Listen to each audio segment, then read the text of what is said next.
And live from Berlin, Mumbai, and Sevilla, it's ZN Seven Live. Live. We are very excited today. We have a special guest. This is Enrique Anarte, and he is a TikTok influencer. I'm very, very interested to hear more about what he's done. He's got actually extensive experience in journalism, and he currently is the TikTok lead for the Thomson Reuters Foundation. And my first question, Enrique, is, how did you get to become the TikTok lead in the Thomson Reuters Foundation? Who you can ask my boss. No, it kind of relates to the story of how I started doing TikTok and how I started using TikTok as a journalist. Uh, you might remember that there was a pandemic a couple of years ago, and we were trapped at home. Some people were doing yoga. I kind of hate yoga, and my brother's girlfriend, she was like, "You did this new app. People are doing fun stuff there. Let's do it together." So I started using TikTok. At first, I was horrified, and then I kind of like started making political videos more and more about the EU actually, and I saw that there was an interest there, especially among young people using the platform to get information and political content there. And the content I was making, the videos I was making, got me my first TikTok job as a TikTok producer for Deutsche Welle for the culture desk, making videos about Berlin, culture in Berlin, politics in Germany, the queer scene in Berlin, and then more recently becoming the Thomson Reuters Foundation's first TikTok lead for their LGBTQ plus news brand Openly. I mean, that's it's fascinating, and we actually work with a lot of journalists. The press in Brussels is huge, as you probably know. There's a lot of coverage of the EU institution stories, and there's a very interesting relationship. I would say it's a love and hate relationship between the media and social media. A lot of journalists are themselves online. They use, especially X, Twitter, and but there's always been this kind of tension. Now with TikTok, this must be even more intense. So how do your colleagues perceive you? Are you seen as a serious journalist, or is TikTok seen as kind of something a little bit weird for the young people? How is that relationship from where you stand? Well, when I started at the Thomson Reuters Foundation, TikTok had been there for a while. So actually, people were very receptive, and my colleagues were super supportive of this new, more creative, maybe, way of telling stories. And in our case, telling LGBTQ plus stories. When I first started doing TikTok journalism, it was not so easy. And not everyone was happy or supportive, but luckily my bosses were. And they protected and coached us into growing as storytellers on TikTok. So yeah, I understand. I understand all those, let's say, considerations about these new ways of, which is the different ways of telling stories. But I always like to tell one story. When I started working as a journalist, my first, let's say, more or less full-time job, people told me that Instagram was not a platform for news. That's exactly the same that I was told later regarding TikTok. Platforms evolve. At first, they're not. No one sees them at Fit for News, and then someone finds a way and finds that actually people that watch cat videos or thirst traps or funny jokes are also interested, because we're all like multifaceted, right? We all like to watch maybe football, not me, but like cat videos, and we have music tastes, and we have, I don't know, favorite movies, but then we're also interested in information. So I think attitudes have evolved a lot, and more journalists are more receptive to telling stories on TikTok. I mean, it's kind of like not an alternative. Like, there's really not another option anymore. Many media outlets are on TikTok or doing things that would work on TikTok, and there's a reason why they're not on TikTok, but they're basically doing the same. But I think attitudes have shifted a lot in the past since I started mid 2020 till now. The attitudes have changed completely within the journalism industry, but also, we could talk about political parties. the attitudes have changed completely. True. But if you read some of the serious press, and if you're reading long form journalism, there is a narrative that kind of says that social media is kind of destroying journalism, not only because it's taking away the funding, especially for local journalists, etc. But the second thing, and I mean this is particularly visible with the conflicts, what we're seeing in Israel and Palestine, and what we're seeing in Ukraine, is with misinformation. I mean, one of the big arguments is saying you can't trust these platforms because it's not reliable in terms of information. What disinformation and misinformation. Now, what is your view on whether these platforms are creating more misinformation and disinformation, or whether you believe that it can actually be used to inform people with better quality information? And how do you see that evolving as we go towards an election next year? You've mentioned a lot of things. Sorry, yes. I think platforms are just platforms. They're businesses, of course, and they need to make money, same as most media outlets, right? Which we often forget when we talk about the purity of traditional journalistic production. I think that social media platforms are just platforms, and they're not per se good or bad. Obviously, they're businesses. They meant to make money. They favor certain kinds of content, but per se, they're not. I don't think they're good or bad for journalism. It just depends on how journalists and media outlets use it. And I think my personal view is that it is not that social media journalism or social media platforms are destroying journalism. It's more that if audiences are turning to those channels of distribution, it's because traditional journalism isn't relevant for them anymore. I don't think people are more stupid or less interested in information than they were before. I don't think more people read the newspaper just because they bought it. That doesn't mean that they read the whole newspaper. That maybe they only read the sports section. Um, than they watch informative videos now. It is just that probably the media has lost the monopoly of distributing information, and that's scary. But it's also an opportunity to make better journalism and to actually put us in competition with not just state actors, which is what we've traditionally competed with, but with other kind of private actors that might also, for business purposes, such as creators, want to distribute information in the form of content in different formats. That got very serious, but I think you got my point. But if When it comes to mis and disinformation, yes, it is a huge problem on social media, and we all know that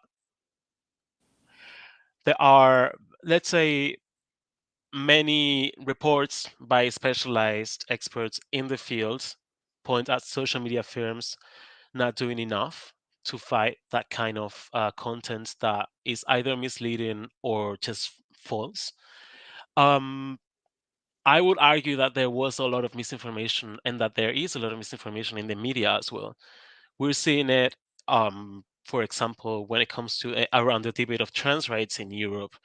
My country last year, no, earlier this year, passed a very ambitious self-ID law, and a lot of what was published in the media was not less misleading than a lot of the content that is on social media. And in theory, they should have journalistic values. Um, so I think that mis and disinformation is a huge problem on platforms, but I don't think it is exclusive to platforms. But if you want, we can talk about the specific issues of fighting mis and disinformation on social media, which is why we're here, why I'm here today. But if I may, first before that, actually, it's true that the topics that you are addressing in TikTok, I mean, at first sight, talking about politics in TikTok sounds, from what you were saying before, I mean, we're like, okay, is that the right place? But not only the right place, but at the same time, the right formats, because the formats are really quick, it's audiovisual content. So I see that actually you do it in a very remarkable way, because at the same time you are very creative, and the way you are telling the stories is really really impressive. I come from the creative side as a then every day, and I wonder myself, like, keeping an editorial plan as you do with such a points of creativity and all that. It must be a continuous research, or I don't know where the ideas or the concepts or where they come from.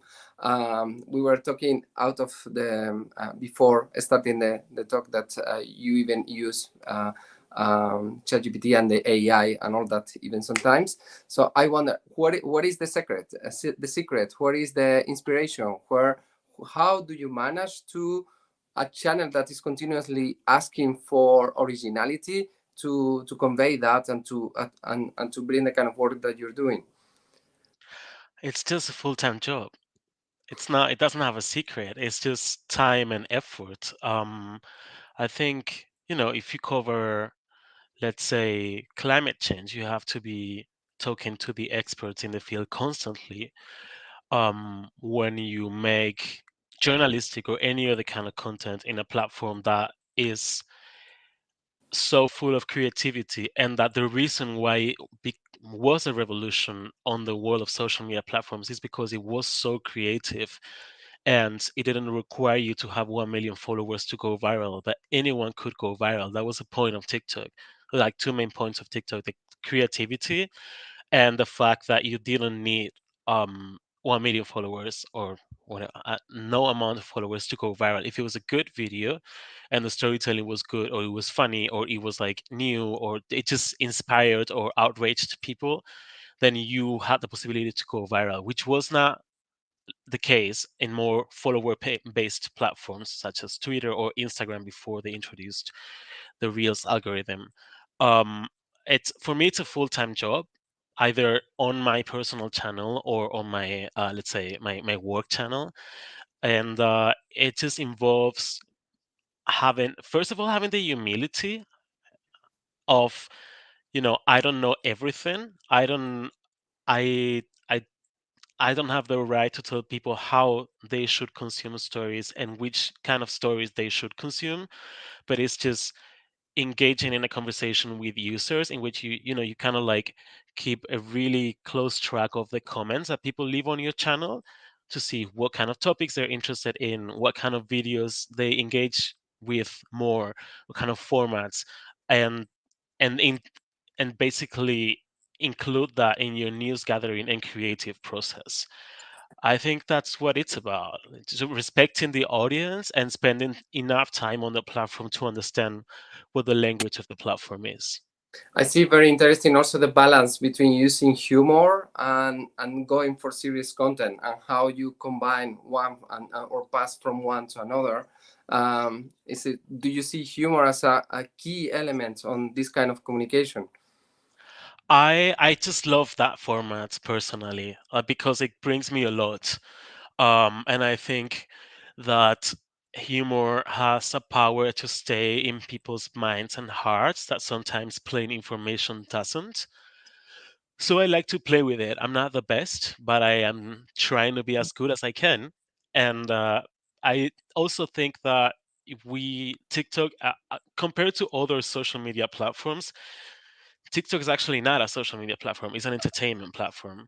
Like, you should compare it more with Netflix than with Instagram, because you are not there to be connected to your friends. You're there to consume content in many forms. So I lost my thread, sorry, but I don't know what I was Humor. saying. We were talking Oh about the yeah, balance humor. between humor and yes. So yeah, I just love the I think that as a user, I am much more likely to engage and to keep watching something that doesn't come as very heavy. Sometimes, yes, especially when the topics are very serious. Mhm. But sometimes I myself am just more likely to keep watching a video until the end when it has a funny twist, or when just the storytelling is maybe a little bit lighter than I would use on Twitter or on Instagram or on YouTube. And so if I myself, which I consider myself a relatively serious person, I'm more likely to engage with that, then I can understand why. I presume that many more people will feel the same. Now, I was reading this book that I talked about last week called Outrage Machine, where the author, and I strongly recommend checking it out, there's a whole analysis of how the internet went from being this idealistic platform to basically being an outrage amplification machine. And what he says is that there's a kind of, in the algorithm underneath the platform, it promotes extreme views. So whether it encourages polarization. Now, I'm curious to hear what you think about that, because when you look at EU channels, actually, and when we look at the EU bubble and people who talk about EU policy, it tends to be much less polarized, I think, than other spaces on the web. Now, you're working on EU topics as well as LGBTQ plus topics, which I can imagine can also create some kind of emotionally charged discussions. What is your direct experience? Are you meeting intense polarization, or do you tend to see people who are interested and open in discussions? And do you agree with that thesis that that social media drives polarization in society? Well, I don't know if we can say, like, I don't have the data to confirm whether social media drives polarization in society. What we know is that any video that inspires any kind of content that inspires any kind of strong emotion is more likely to work better on social media. But that's just a fact. That doesn't mean that's a different statement from saying that that creates more polarization in society. But we know that polarizing content in any way, not only polarizing, like any kind of strong emotion, like very inspiring, for example, which is something that I work with a lot at work on Openly. If you don't know Openly, follow us, Openly News, on TikTok or Instagram. And very inspiring stories are much more likely to have an impact that story than than stories that might have more nuanced because they're more policy focused, or there's just like a little bit more complicated, and it's not maybe like one very inspiring character that really shows you a dimension or an experience that you've never thought of. So it's not just polarization, but polarization is definitely an element, a very important element, and it is very hard to it is very hard to create EU content that taps on a strong emotion that is not a strong EU rejection of the EU, right? So the only strong emotions you're gonna see are people that say the EU is not democratic, the EU is all sort of again a series of swear words. So that is a challenge. But it is actually a challenge when it comes to any kind of journalistic content that wants to bring in nuance, which is actually what makes reality.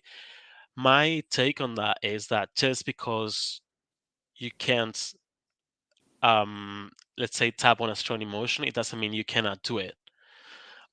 Your goal should not be maybe reach 1 million views and 100,000 likes, but maybe reach 50,000 people that actually might, if you're, for example, a political party, change their votes uh, from that video. So I think that's my take on that. Like I don't need to polarize people. I don't need to inspire them a lot with EU content, as long as I can educate every time a few of them. Yeah, that's my Yeah, and opinion. actually, we're giving a shout out to an Instagram channel called the Flag of Europe, which is somebody who's sharing different pictures of flags of Europe in different situations, and so this is kind of friendly, positive content. The other thing that we've seen is people like Sevim, who's one of our EU influencers on Instagram, has been very good at creating informative content on climate change and getting a lot of traction. By actually trying to simplify and explain what the topics were. So it's not, and it's much more an educational mission. And I think to your point, these platforms are platforms, and I think there is a lot of appetite for good information, well presented, and it doesn't have to be all about who you hate. I mean, I personally kind of tune out of people who are in these angry conversations on, the outrage posting, because I find it emotionally exhausting and not particularly healthy. Now, for the journalists who are, and there are many of them, who are uncomfortable with social media in general and TikTok in particular, what would you tell them they need to do? I mean, would you say, come on, give it a shot, start doing it, or okay, it'll be for the next generation? What is your advice to journalists today? I think my advice to journalists would be to figure out what your goals are and who your target audience is. Instead of just thinking of the story that you want to tell, or like, let's say, or okay, sorry, let me rephrase that. My advice would be, what is the story that you want to tell? What is your target audience? And what are your goals in telling that story to that target audience? And then you make that decision on whether you should be on TikTok and what you should be doing on TikTok, because those are two different questions. And it applies to TikTok or any other platform. I don't think everyone has to be on TikTok. I don't think everyone has to be on social media, because it's a lot of effort. For especially this, if you're, I guess, in Washington Post, you can afford to do you can afford to play with a platform, at least for a while. If you're a small outlet, let's say a local outlet in southern Spain, where I'm from, or a small outlet focused on EU topics that it's sort of like trying to figure out who their audience is, or they know that they're targeting, let's say, 40-year-olds that that are kind of like decision makers in the EU bubble. I don't think you should be on TikTok, because those people are not on TikTok. And if they are on TikTok, they're not on TikTok to learn how the EU works. They're on TikTok to forget about their jobs and watch thirst traps and cat videos. So I would say that it all depends on your audience strategy and on your overall editorial goals, and then you make a decision about TikTok or any other platform. But it is very, let's say, expensive to produce good content, and there's no point in producing bad content. You Yeah. will also, it's the same to, you know, you would not have like any other team in your newsroom if you know that you can't do good journalism. You will only do things if you know you can, like, basically do things well. So Yeah. it just applies. You just have to apply the same logic, I would say, in my opinion. Yeah, and I mean, I've been working on this for 25 years, and one of the things that you see in this space is that it's very hard to predict where a platform goes. Facebook starts as a student platform, then becomes mainstream, then it becomes an old people platform, and I think we're seeing the same thing with Instagram, and I suspect it will happen to TikTok, which is it starts by being youth based. Instagram is already moving more into a mainstream kind of space, and I think the reality is these things change, and over a 6 months or 12 months period, you can suddenly see that a new demographic has moved in and is starting to talk about crypto. I mean, well, actually, crypto is probably already well over, but let's say they might be talking about economic theory or something like that, and suddenly that becomes a new space where this happens. And I think with the election, for example, there might be a whole new conversation on TikTok that wasn't there before, but just because everybody's put a new kind of wave of effort, this might change. So for me, the one thing you need to be prepared for is change. And 6 months is a long time in the life of a platform. But I want to ask you one thing, and actually, the banner advice for young professionals was for this question, which is, when you meet people who are starting their career in communication or journalism, what do you tell them they need to do in terms of mindset and skills? What's your kind of recommendation to them in terms of what they should do?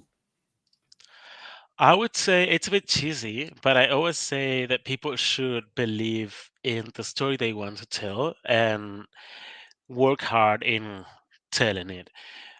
Because, for me, I let's say, I was very lucky but I also faced a lot of, let's say, opposition, to put it, when it comes to doing journalism on TikTok. And then time proved us right.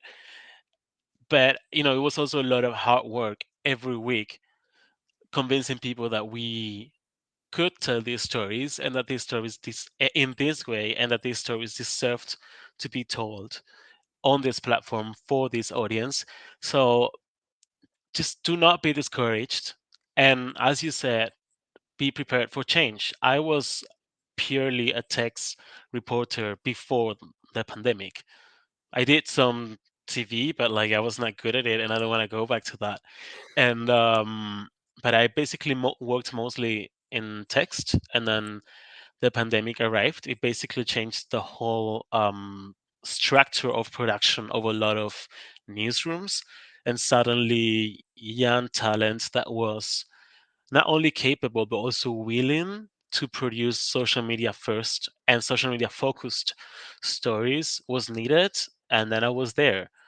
I never thought that I was gonna be in front of the camera. I don't know if I want to be in front of the camera forever, but it gave me a lot of opportunities, including being here today. Um, but yeah, so I would say those two things. Like, believing in what you want to do is important, even if it looks like it might not happen in the short term. But also be totally, like, be prepared to do radical changes if that's what you want. Like my Yeah. career, like, did like a 180 degrees turn, and here I am today. I'm doing more or less okay. I really like what you've said, and I had conversations with young people, with interns, with students, and I think that people don't realize how much is possible today. Because the world we come from, the old structure had some pretty strong limits to what you could do. You had careers that were much more defined. In today's world, uh, I mean, you can really do things that were inconceivable before.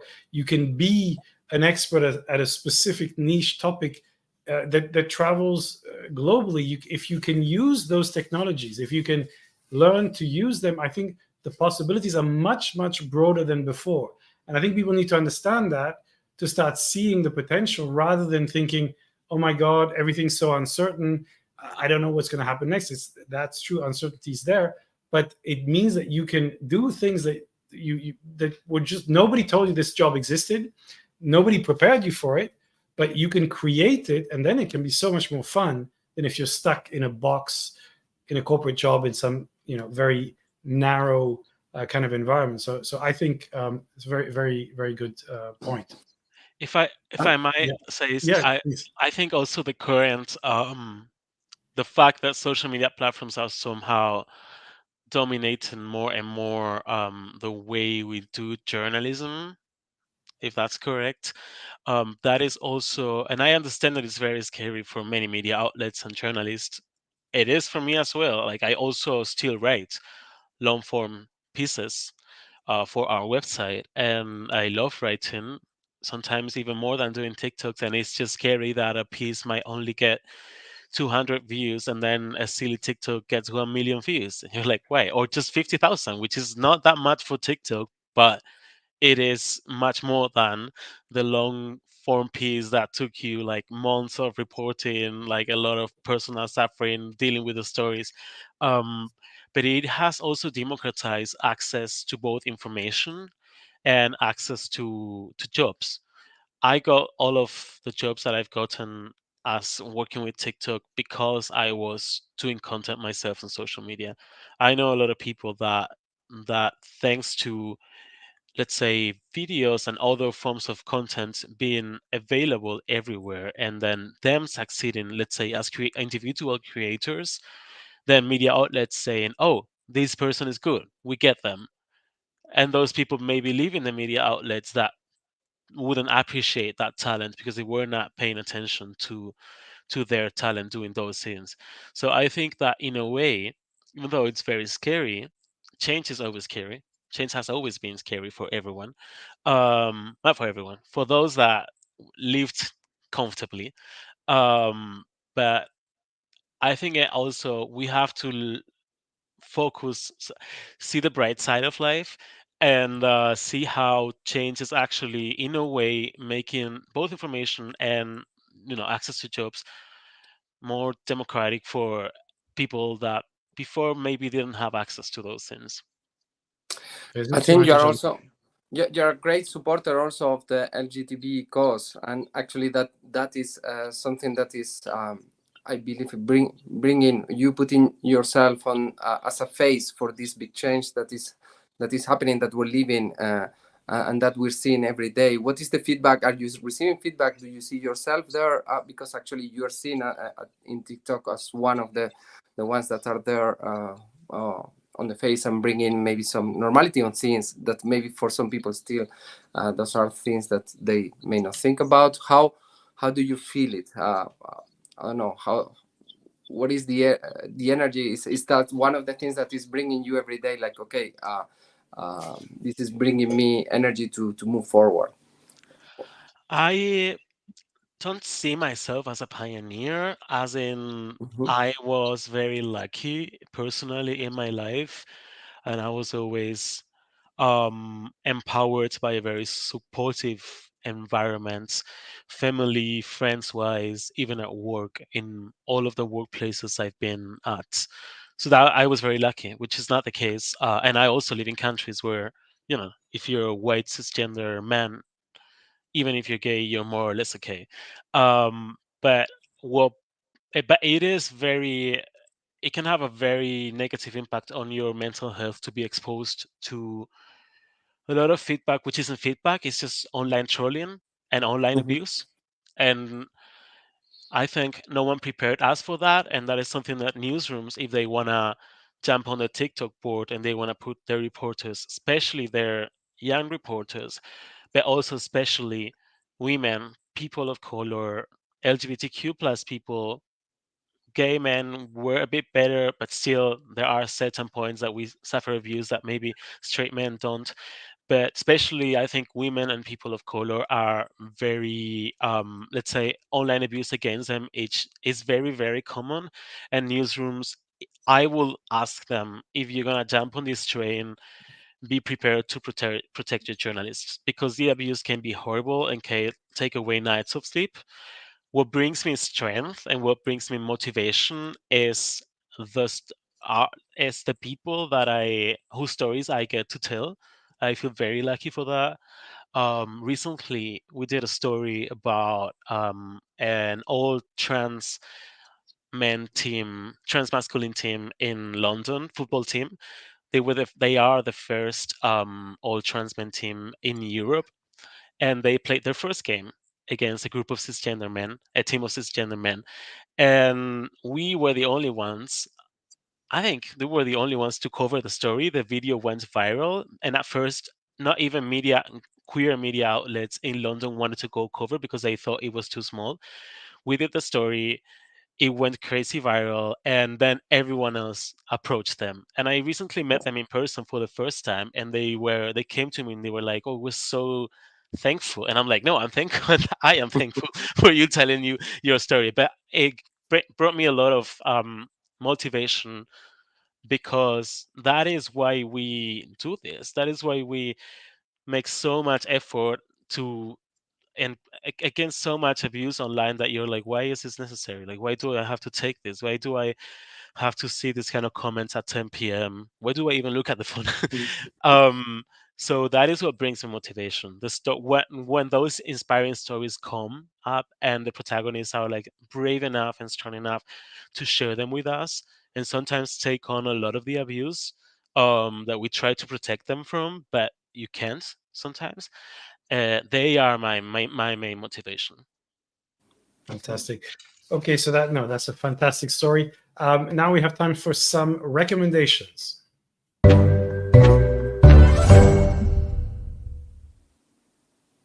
So we will start with you, Enrique. What are your recommendations to our viewers? So since I was talking about TikTok, I wanted to recommend three TikTok channels. They're all made by journalists. The first one is by Johanna Rüdiger, which used to be my boss.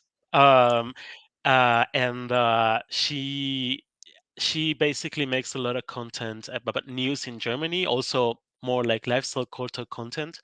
And she is very good at engaging migrant communities in Germany, because she basically gives them information on the platform she's on in English, which, sometimes it's harder to get it in German. And she's a pioneer in that. And then Sophia Smith Gaylor, she's, if not the best, one of the best journalists on TikTok, and she always gives a lot of good advice about doing journalism on TikTok, but just is a very good example of how you can make, let's say, more traditional serious content without having to dance, which sometimes I do, that really engages audiences, and also how to include TikTok in your news gathering, which she talks a lot about. And then Carmela Boykin in Washington D.C. and the whole Washington Post TikTok team, they do an amazing work, and their TikTok production is very creative, so it might not be for everyone, but it's really engaging, and they are truly the pioneers of creative journalism on TikTok. So the impact that they have had among young audiences in the US, I think, is like invaluable. Excellent. Jesus, what is your recommendation for this week? So actually, as I was last week or 2 weeks ago talking about AI and how far AI can go in supporting us on the creativity, I wanted to bring the new song of the Beatles that actually just came out with Now and Then. That was one of those songs that John Lennon left in a cassette.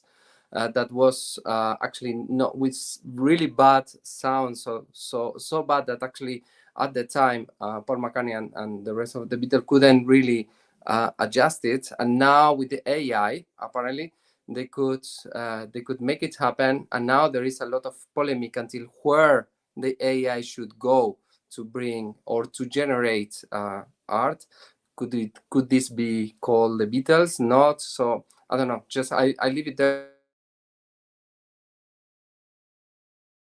for the people to listen, and then let me know what you think. Is this really the Beatles, or is it something artificial?